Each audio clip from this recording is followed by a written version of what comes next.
পরে একটি চমৎকার প্রশ্ন পেয়েছি, আর প্রশ্নটি হলো যে আমাদের বাসায় একজন হিন্দু মহিলা আছেন যিনি বাড়িতে রান্না বান্নার কাজ করেন, সব কাজ করেন, এবং তিনি যে রান্না বান্না করেন সেই রান্নাটা আমরা খাই। তো এতে আমাদের কোনো সমস্যা আছে কিনা মেহেরবানি করে জানাবেন। জি জি, অবশ্যই সমস্যা আছে। বিষয় হলো ইহুদি ধর্মে নির্ধারিত পাচক পাচিকা ছাড়া রান্না খায় না। হিন্দু ধর্মও তাদের এমনকি রান্নার জন্য বামুন ঠাকুর লাগে। প্রত্যেক ধর্মের একটা বিধান আছে।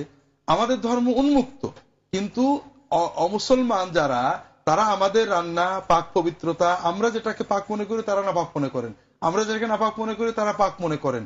এছাড়া অমুসলমানদের সকল জাগতিক কাজে আমরা সাহায্য করব, তাদের বিয়ে শাদী সামাজিকতা করব, কিন্তু পরিবারের ভিতরে আমার সন্তানদের আশেপাশে অমুসলমান থাকবে। আমরা তো এখন অমুসলমান সংস্কৃতির আন্ডারে চলে গেছি। আমার বাচ্চা, আপনার বাচ্চা সারাদিন টিভিতে পূজা দেখে এবং পূজা করে, তাদের মুখে বিভিন্ন অমুসলিম দেব দেবতার নাম তারা, এবং সবগুলোই শিরক।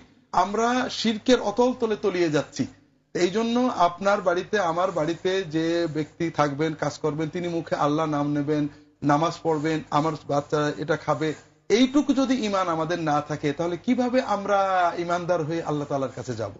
অমুসলিমদের রান্না, এমনি মুসলিমের বাড়িতে দাওয়াত খাওয়া, শুকনো খাবার খাওয়া সামাজিক কাজে এটা বৈধ।